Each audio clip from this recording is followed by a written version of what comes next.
Hello दोस्तों, world test fact में आपका बहुत स्वागत है। दोस्तों, जब भी कोई हवाई जहाज़ उड़ान भरने के बाद रडार स्क्रीन से गायब हो जाता है और अपने डेस्टिनेशन पे निर्धारित समय पे नहीं पहुंच पाता है और बहुत ढूंढने जाने पर भी नहीं मिलता है, तो अक्सर माना जाता है कि वह जहाज़ ज़मीन पर या फिर कहीं और समुद्र में क्रश होकर नष्ट हो गया होगा। यह कुछ ऐसी घटनाएं होती है जिन पे यकीन करना बहुत ही मुश्किल होता है। इसी प्रकार एक घटना 8 मार्च 2014 की है। एक मलेशियन एयरलाइंस फ्लाइट 370 गायब होने पर विश्व के प्रसिद्ध न्यूज़पेपर और न्यूज़ चैनल पे शामिल हो गया, पर किसी जहाज़ के गायब हो जाने पर ऐसा कोई एक घटना नहीं थी। बरमूडा ट्रायंगल के पास काफ़ी जहाज़ गायब हो चुके हैं, पर आज हम जिस घटना के बारे में आपको बताने जा रहे हैं वह सबसे ज़्यादा चौंकाने वाली है, क्योंकि इसमें एक प्लेन जो कि सन 1955 में गायब हो गया था, वो पूरे 37 साल बाद अचानक से सन 1992 में सामने आ गया था। तो दोस्तों, आगे बढ़ने से पहले आपने मेरा चैनल सब्सक्राइब नहीं किया है तो उसे जल्द ही सब्सक्राइब कर दें और बेल आइकन को दबा दें ताकि और भी वीडियो सबसे पहले आप तक पहुंच सके।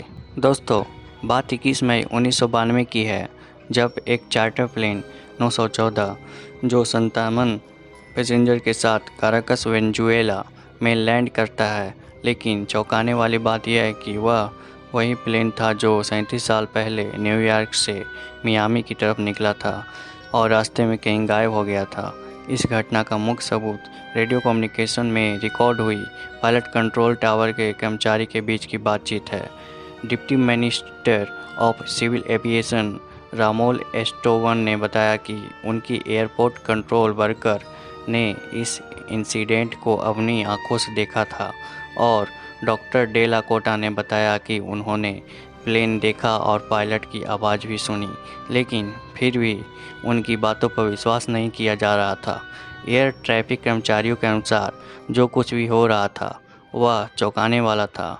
उन्होंने जो प्लेन देखा, जो काफ़ी पुराने डिज़ाइन का था, जो रडार स्क्रीन पर भी नहीं दिख रहा था। जब उन्होंने पायलट से उनका नाम पूछा तो पायलट काफ़ी घबराए हुए आवाज़ में बोला कि हम कहाँ हैं।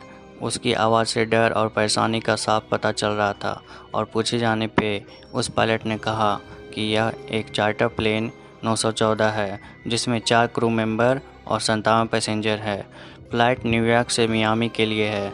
दोस्तों, पायलट की यह बात सुनकर पूरे कंट्रोल रूम में सन्नाटा छा गया, क्योंकि फ़्लाइट 914 का destination point Miami Caracas Venezuela से 18 किलोमीटर दूर था। तभी कंट्रोल रूम ने पायलट से कहा, काराकस वेनेजुएला साउथ अमेरिका है, तो क्या आप खो गए हो? तो उधर से कोई जवाब नहीं आया। जवाब न मिलने पे डॉक्टर डेला कोटा ने लैंडिंग की permission they the.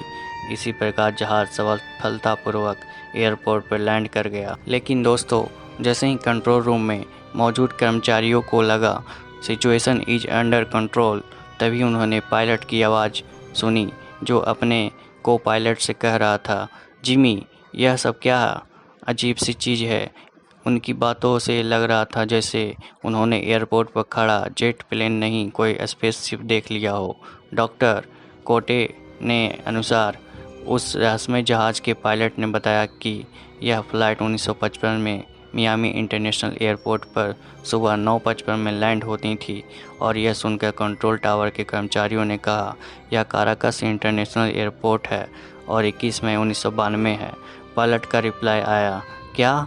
Oh my God. उस पायलट को इस तरह डरा देखकर डॉक्टर कोटे ने उन्हें शांत करने की कोशिश की और कहा, हम अपने ग्राउंड क्रू मेंबर आपकी सहायता के लिए भेज रहे हैं। और इसके बाद ग्राउंड क्रू मेंबर पायलट के पास जाने लगा।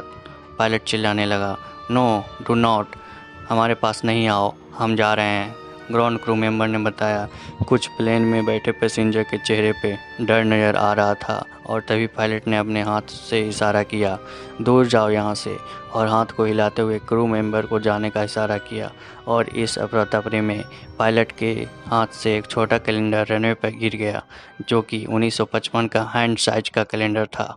और फिर पायलट ने अपना प्लेन का इंजन स्टार्ट किया और प्लेन को उड़ा ले गया। और देखते ही देखते वह जहाज़ फिर से बादलों में एक रहस्यमय तरीके से गायब हो गया।